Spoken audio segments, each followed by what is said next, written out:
Hello, Cancun. So I'd like to say I'm so excited and happy to be here at Cisco Live. So did you all attend the keynote yesterday? The message was fantastic and meaningful to me. It was about digital transformation, and it said now is the time.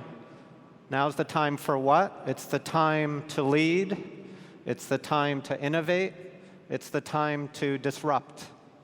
And so I figure if someone like me, I had never started a company in my 40s. I didn't know what I was doing. I had never taken a business class. I didn't know anything. If someone like me can help innovate, can help disrupt, then I think everybody in this room can do that. There was also a message in the keynote yesterday of social activism, social change. And so I'm known for having helped start Siri, but I helped start a company called change.org, which is the world's largest petition platform. 165 million people. If you see something wrong, you can go online, you say, this is what's wrong. People agree or disagree, but they vote, and then change happens. So try to go out, disrupt, take your vision, your passion, make things happen in the world at large scale. And if I can do it, you can definitely do it. So today, I'm going to take you on a journey, the journey of Siri. And we're going to do it in an interesting way. We're going to explore the future by going back in time. And people say, what? And so the reason is, I say everybody knows the Siri that we have in our phone today, and it's great. People tell me, my kids talk to it, they use it for their homework, for many things, but could it be more? What could be more? And I say, well, did you know that when Siri came out in 2011 by Apple, it was wonderful. But the version we had in 2010 was so good. It did things that never made it into the 2011 version. It was so good, Steve Jobs called the company out of the blue, a tiny little startup company. So that's unusual. And then there was a version before that that was so good, it did things that never made it into the 2010 version. So I'm going to take you back in time, the story behind Siri, to understand the future of the automated assistant. What's going to happen now? And this future, it's not just interesting. I think it will be important to everyone here, as important as the internet is important as mobile is important. I think the assistant will be a paradigm in the next 2 to 3 years that will change everyone's life in this room. And we're going to explore that. So come with me on my journey. So as I mentioned, we're going back to the future to understand the future by looking at what came before, the past. And as Steve Jobs said, you can't connect the dots looking forward. You can only understand them, you can only connect them by looking backwards. So, to travel into the future and to the past, we need a time machine.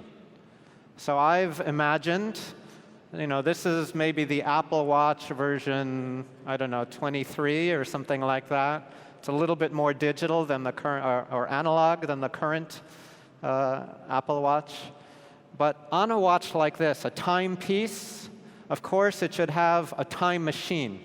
Apple has a product called Time Machine, but it's not in their watch yet.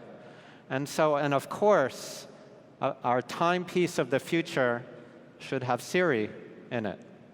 So Siri, take me back to October 4th, 2011.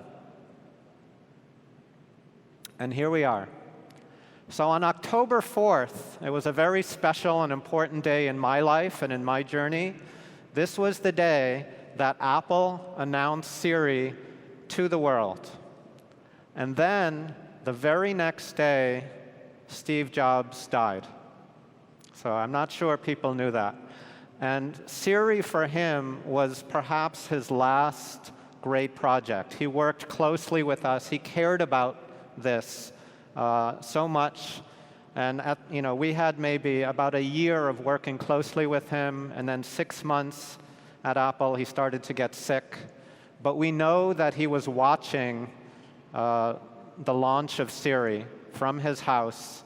And I don't know this for true, but I believe it. I think he saw this. He knew the future that was coming. And he said, I can go now. Apple will be dominant for the next 10 years.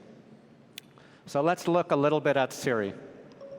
Cancel golf today. It's off your calendar. Good, because it's date night. Siri, what's my day look like? Another busy day today. Are you serious? Yes, I'm not allowed to be frivolous. Oh, okay. We have a flat tire. How do I tie a bow tie again? What's the fastest way to Hartford Hospital? Do I need an umbrella in New York this weekend? Remind me to call Chris when I get home. Move my meeting from 3 to 4. What does a weasel look like? Is it cold in Santa Fe, Raleigh, Cleveland tonight? Really cold, down to about 14 degrees. What is the weather like today? Look out the window, you moron. My name is Rajesh, but you can call me Raj. Would you like me to call you Raj? I'd like you to call me sexy. From now on, I'll call you sexy, okay? Okay! Siri, will you marry me? Steve, everything is happening so fast. The unboxing, the setup, people will judge us. Those who claim robot love is wrong, but I don't care about that anymore. Steve, I love you. Yes, yes, I'll marry you.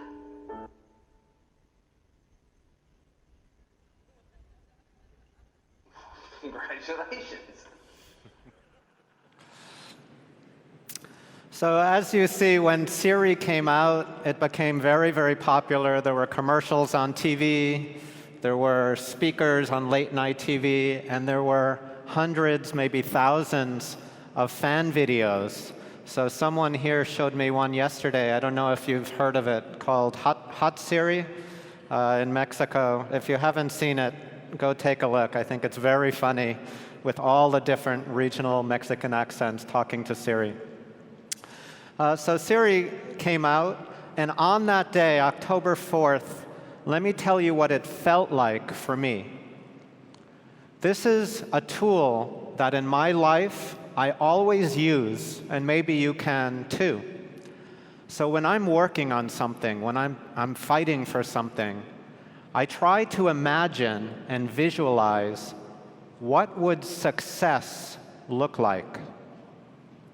And so when we started the company Siri, it was just a few people, and I walked into an Apple store, and we were trying to build an Apple product, and I saw on the wall there were these icons in the Apple store of all the big guys. There was Pandora, there was Skype, there was Google. And I said, what would success be like? If this works, someday, Siri will be right there on the wall of an Apple store. And it was the biggest vision, the biggest dream I could imagine at this time. And so on October 4th, when Siri's coming out, I had to go to an Apple store. I had to see, are people buying it? Do they like it? What's it like? And so I went to the Apple store on that day, and this is what I saw. I walked up, and the store was full, but I walk up and I see a sign that says, introducing Siri, with a plasma display showing Siri on a loop.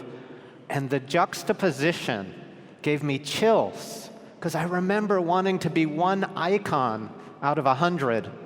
And now we were the front door of an Apple store. It just blew my mind. So it's just a personal story, but it's something you can use. Try to visualize success, and more often than not, life will find a way to surprise you and tweak you and say, remember? Well, look at this. Look at this.